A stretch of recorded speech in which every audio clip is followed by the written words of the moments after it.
नमस्कार दोस्तों। ऐसी मनहूस खबर दिवाली के दिन आएगी, कभी सोचा नहीं था। साथियों, असरानी साहब नहीं रहे।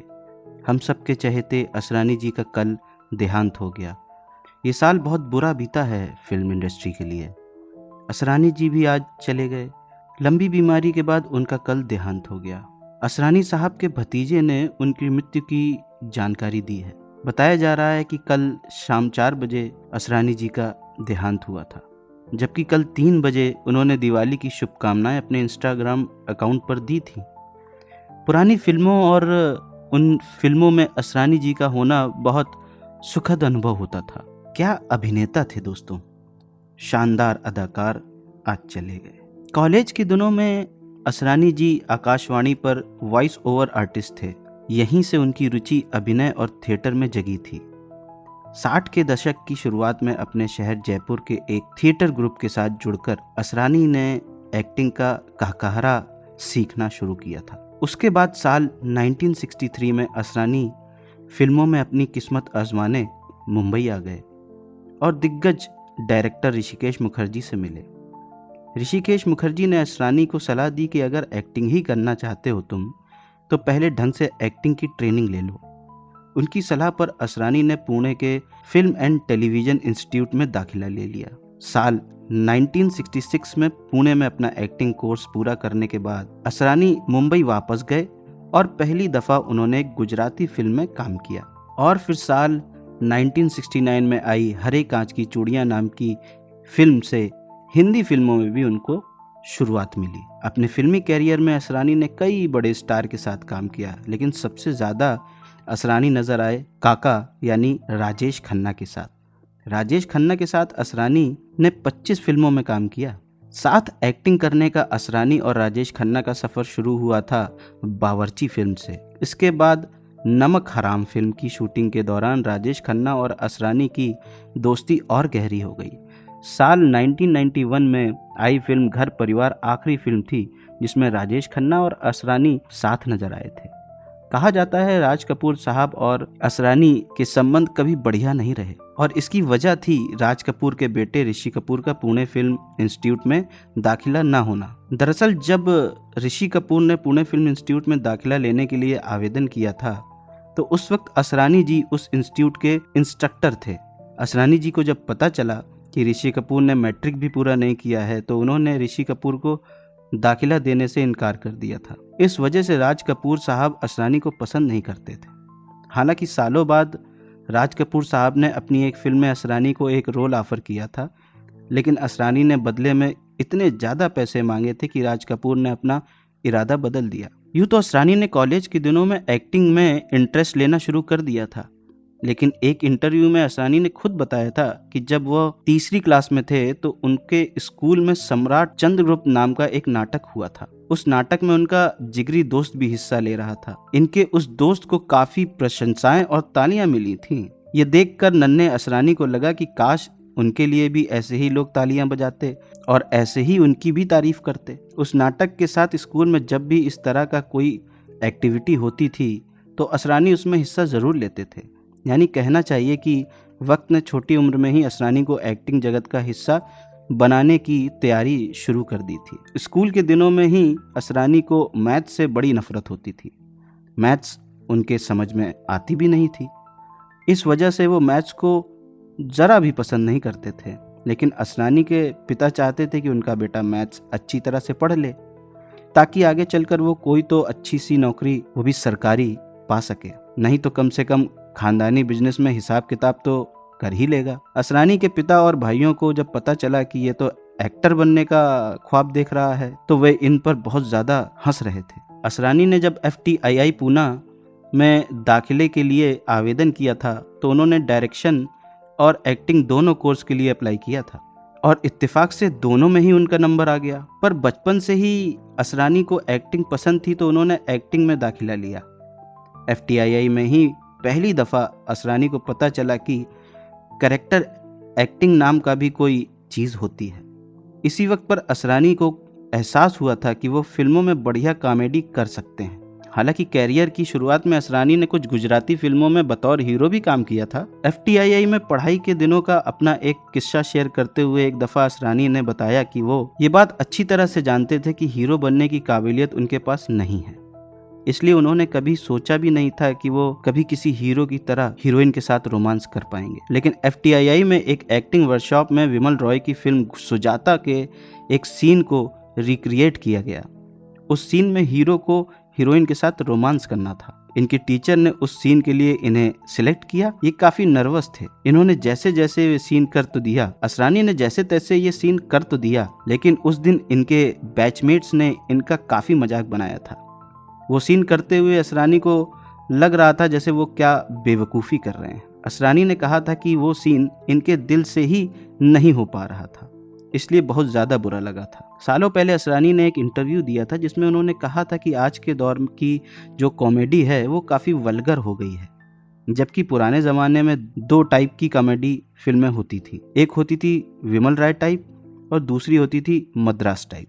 विमल राय टाइप कॉमेडी की खासियत होती थी कि वो स्टोरी लाइन से अलग नहीं होती थी, और मद्रास टाइप कॉमेडी कहानी में अलग से ही डाली जाती थी, मगर वो वल्गर कतई नहीं होती थी। असरानी कहते थे कि अब तो सब वल्गर हो गया है, बस कपड़े उतारने की देरी है। दोस्तों, मैं सोच रहा था अगर असरानी जी के कॉमेडी पर ये विचार हैं तो उन्होंने खुद मस्तीजादे टाइप फिल्मों में काम क्यों किया। इत्तेफाक से असरानी जी का जो इंटरव्यू मैं पढ़ रहा था उसमें ही मेरे इस सवाल का जवाब मिल गया। असरानी जी ने मस्तीजादे फिल्म के बारे में बात करते हुए कहा कि डायरेक्टर मिलाप जावेरी ने उनसे मस्तीजादे में काम करने की काफ़ी रिक्वेस्ट की थी।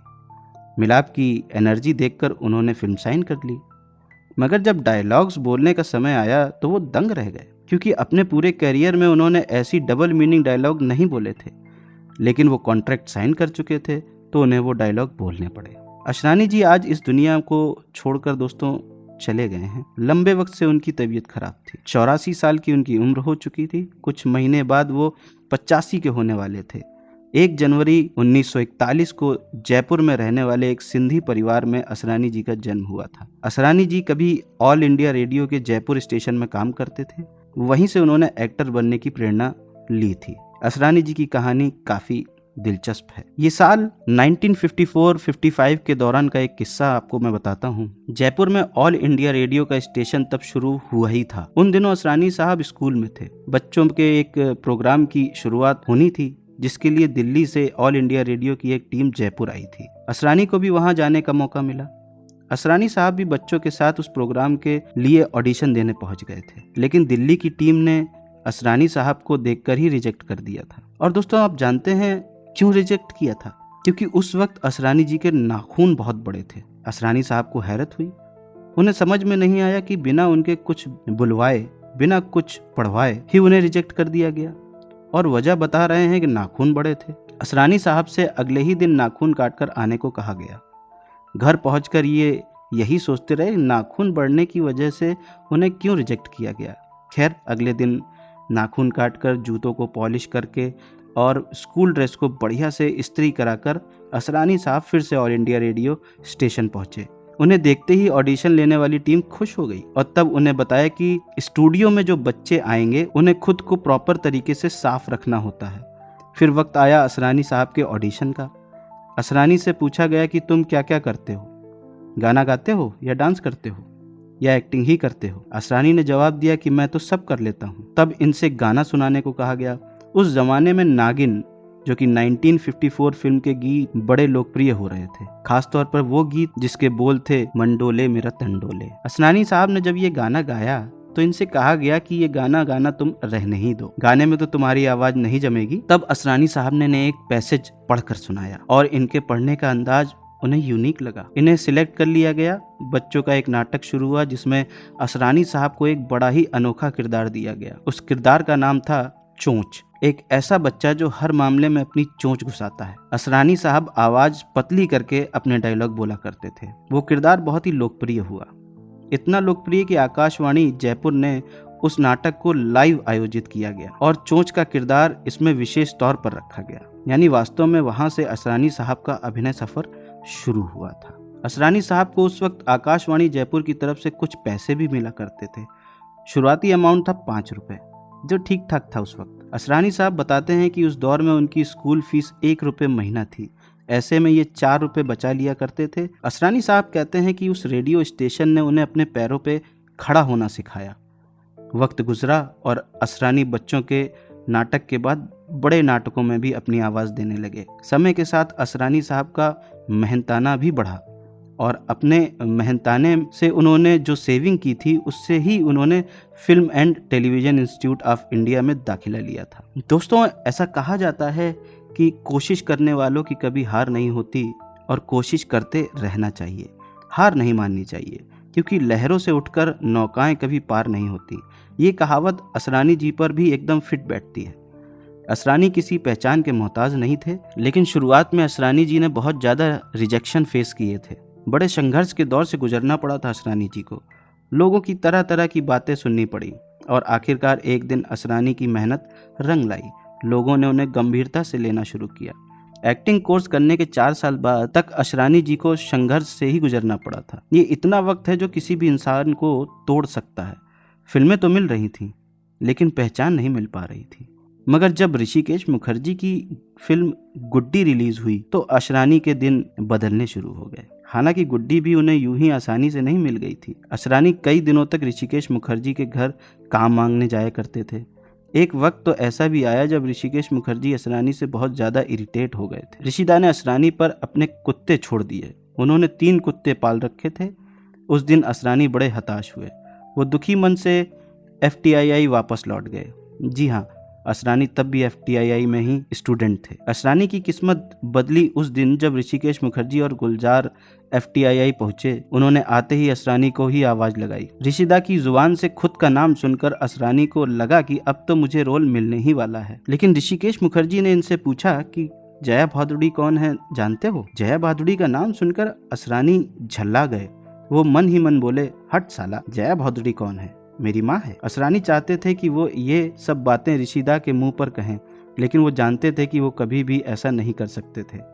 वो चुपचाप जया भादुड़ी को बुलाने कैंटीन की तरफ चले गए। कैंटीन पहुंचकर उन्होंने जया भादुड़ी को बताया कि ऋषिकेश मुखर्जी तुम्हें ढूंढ रहे हैं। जया भादुड़ी ने जैसे ही ऋषिकेश मुखर्जी का नाम सुना, उनके हाथ में उनकी चाय का कप छूट गया। वो हैरान होकर बोली, ऋषि काकू? फिर जब जया भादुड़ी ऋषिकेश मुखर्जी से मिली तो उन्होंने जया को बताया कि गुड्डी फिल्म के लिए उनका स्क्रीन टेस्ट लिया जाएगा।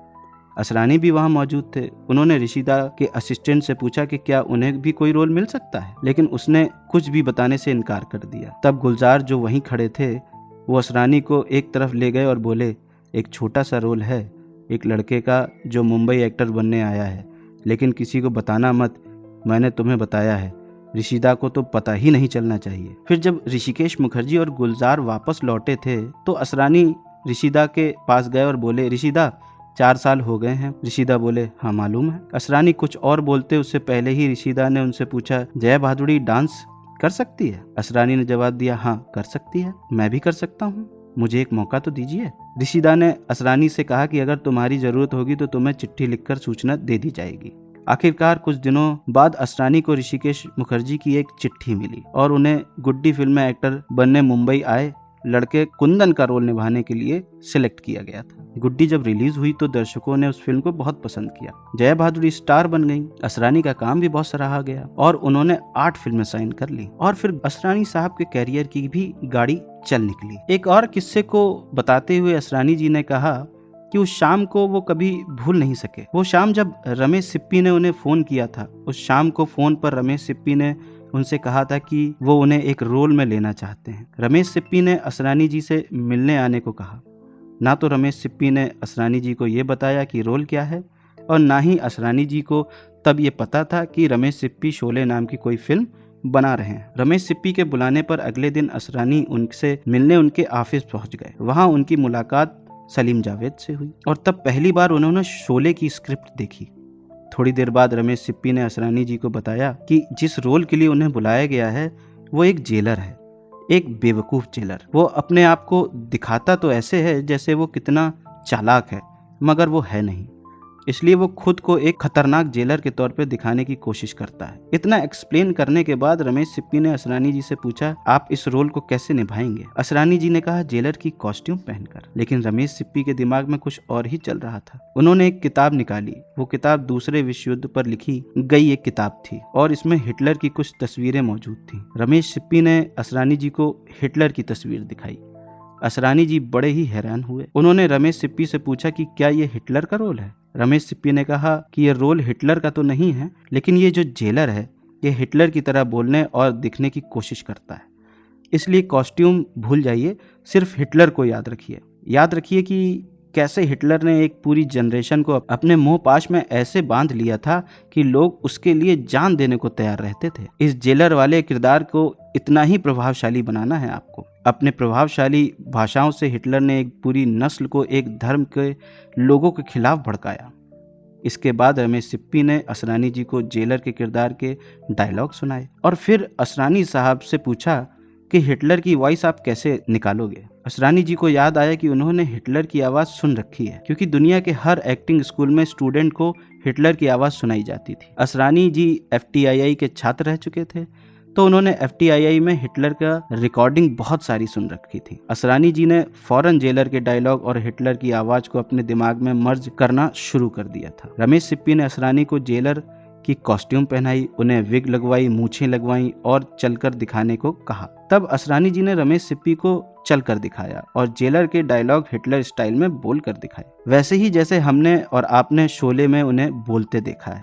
रमेश सिप्पी और सलीम जावेद बहुत खुश हुए असरानी जी की ये प्रेजेंटेशन देखकर और असरानी जी को शोले के जेलर का किरदार निभाने के लिए सेलेक्ट कर लिया गया। शोले रिलीज होने के बाद उसके हर किरदार की तरह असरानी जी का निभाया जेलर का किरदार बहुत फेमस हुआ और असरानी जी इतने लोकप्रिय हुए कि वो जहाँ भी कहीं भी किसी भी प्रोग्राम में या पब्लिक मीटिंग में जाते थे, उनके शोले के जेलर वाले डायलॉग लोग जरूर बुलवाया करते थे। एक और किस्सा बड़ा फेमस है फिल्म इंडस्ट्री में। असरानी जी ने राजेश खन्ना को जब पहली बार देखा तो उन्हें लगा कि ये कोई सन्यासी होगा, क्योंकि उन्होंने राजेश खन्ना को नारंगी धोती कुर्ते में पहली बार देखा था, मगर किसी ने उन्हें बताया कि ये राजेश खन्ना है। ये साल 1967 की बात है। राजेश खन्ना की फिल्म बहारों के सपने तब रिलीज ही हुई थी और फ्लॉप घोषित हो गई थी, यानी फिल्म इंडस्ट्री में राजेश खन्ना का जिक्र होना शुरू हो चुका था तब तक। लेकिन कुछ ही सालों बाद राजेश खन्ना बहुत बड़े स्टार बन गए। आराधना, दो रास्ते, सच्चा झूठा और सफर जैसी फिल्मों ने राजेश खन्ना का जादू चला दिया था। फिल्म फेयर से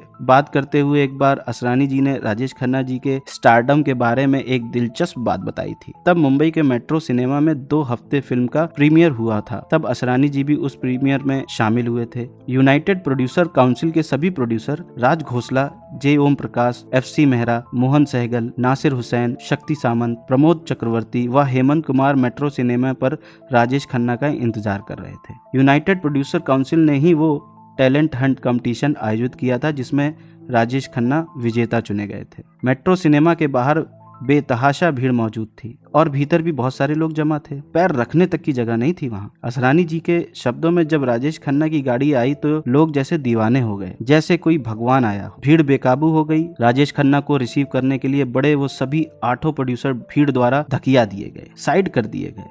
हर तरफ राजेश खन्ना की गूंज सुनाई दे रही थी। लोग किसी तरह राजेश खन्ना को छू लेना चाहते थे। हालात इतने बेकाबू हो गए थे, पुलिस को लाठी चार्ज करना पड़ा। गेट से थिएटर के भीतर स्टेज तक पहुंचने में राजेश खन्ना को 40 मिनट लग गए। जब फिल्म शुरू हुई और बिंदिया चमकेगी गीत आया तो थिएटर में सीटियां गूंजने लगी। लोगों ने स्क्रीन की तरफ सिक्के उछालने शुरू कर दिए। माहौल की जरूरत को समझते हुए मैनेजमेंट ने राजेश खन्ना को फिल्म खत्म होने से पहले ही वहां से रवाना कर दिया। असरानी साहब और राजेश खन्ना जी ने बावर्ची फिल्म में एक साथ काम किया था। असरानी साहब ने बताया कि बावर्ची में काम करने के दौरान राजेश खन्ना से उनकी इतनी अच्छी दोस्ती हो गई थी क्योंकि वो जरा डिस्टेंस रखते थे सभी से। उनसे मिलने के लिए रोज कितने ही प्रोड्यूसर, डायरेक्टर और जर्नलिस्ट आया करते थे। बसों में भरकर उनके चाहने वाले आया करते थे, जिनमें महिलाएं और बच्चे बहुत होते थे। राजेश खन्ना का स्टाफ उन फैंस को कोल्ड ड्रिंक सर्व करता था। असरानी कहते थे कि उस दौरान तो वो खुद भी राजेश खन्ना के स्टारडम को देखकर भौचक्के रहते थे। दोस्तों, मरने से पहले अपनी पत्नी मंजू असरानी से असरानी जी ने अपनी आखिरी ख्वाहिश बताई थी और मंजू जी ने असरानी जी की वो आखिरी ख्वाहिश पूरी भी की। कोई 15-20 दिन पहले असरानी साहब को कमजोरी महसूस होने लगी थी। उन्हें सांस लेने में भी कठिनाई आ रही थी।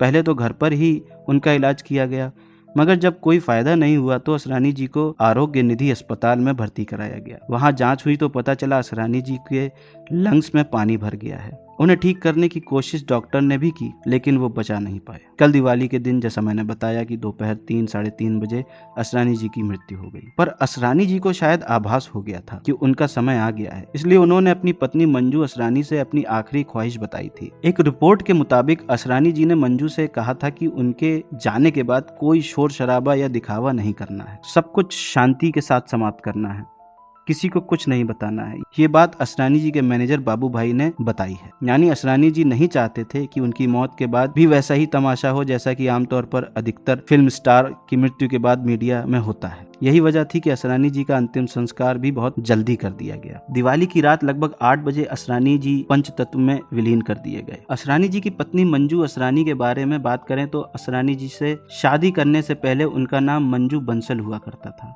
मंजू जी भी एक्ट्रेस थी और फिल्मों में काम करने के दौरान मंजू जी और असरानी जी की मुलाकात हुई थी। आज की ताज़ा खबर, व नमक हराम फिल्म में दोनों ने शादी से पहले काम किया था। इस दौरान दोनों की बढ़िया दोस्ती हुई और दोनों एक दूसरे को पसंद करने लगे थे। आखिरकार असरानी व मंजू जी ने शादी कर ली। असरानी जी से शादी के बाद मंजू जी ने कुछ सालों तक फिल्मों में काम करना जारी रखा। उन्होंने शादी के बाद भी असरानी जी संग कुछ फिल्मों में काम किया था। बाद में मंजू जी ने फिल्म लाइन छोड़ दी और खुद को ग्लैमर वर्ल्ड व मीडिया की चकाचौंध से पूरी तरह दूर कर लिया। एक मजबूत पिलर की तरह मंजू जी असरानी के साथ खड़ी रहीं और हर सिचुएशन में मंजू जी ने असरानी जी का ख्याल रखा। हम मंजू जी को दिल से सैल्यूट करते हैं। वहीं जब असरानी जी के इस दुनिया में ना होने की खबर लोगों तक पहुंची तो अक्षय कुमार ने सोशल मीडिया पर असरानी जी की एक तस्वीर शेयर की। इस तस्वीर में असरानी जी और अक्षय कुमार एक स्कूटी पर बैठे दिखाई दे रहे हैं। अक्षय कुमार ने इस तस्वीर के साथ लिखा, असरानी जी की मृत्यु की खबर सुनकर दुखी हूँ, कुछ कहने को नहीं है। 1 सप्ताह पहले ही हैवान फिल्म की शूटिंग के दौरान उनसे मिला था। हम एक दूसरे के गले मिले थे। बहुत प्यारे इंसान थे। बहुत लेजेंडरी कॉमिक टाइमिंग भी उनकी थी। मेरी सभी कल्ट फिल्में, हेरा फेरी से भागम भाग तक, दे दनादन से वेलकम तक, और अब ये अनरिलीज फिल्में भूत बंगला और हैवान, मैंने बहुत कुछ सीखा था उनसे। फिल्म इंडस्ट्री का बहुत बड़ा नुकसान है आज। गॉड ब्लेस यू असरानी जी, आपने हमें बहुत कुछ सिखाया, हंसाया। ओम शांति। वहीं असरानी साहब की मृत्यु ने राजपाल यादव को भी दुखी कर दिया है। राजपाल यादव ने असरानी जी को श्रद्धांजलि देते हुए सोशल मीडिया पर लिखा, असरानी साहब, आपकी एक लंबी इनिंग की कुछ फिल्मों का हिस्सा होने का सौभाग्य मिला मुझे। चाहे भूल भुलैया हो, ढोल हो या हमारी आखिरी फिल्म भूत बंगला हो, हर सीन को हिट करने में आपका विशेष योगदान रहा है। आपके साथ किए हुए सारे सीन फिर से याद आ रहे हैं और आपकी विशेष टिप्पणियां भी सदा याद रहेंगी। Rest in peace. ओम शांति। तो दोस्तों, असरानी जी को टुयोडो इंडिया का नमन। ईश्वर आपकी आत्मा को शांति दे। आप सिर्फ फिल्मों में ही नहीं, लाखों दर्शकों के दिलों में हमेशा जिंदा रहेंगे। शत शत नमन, शत शत नमन। आज के लिए बस इतना ही दोस्तों, हम फिर जल्दी ही मिलेंगे। तब तक के लिए जय हिंद, जय भारत, नमस्ते।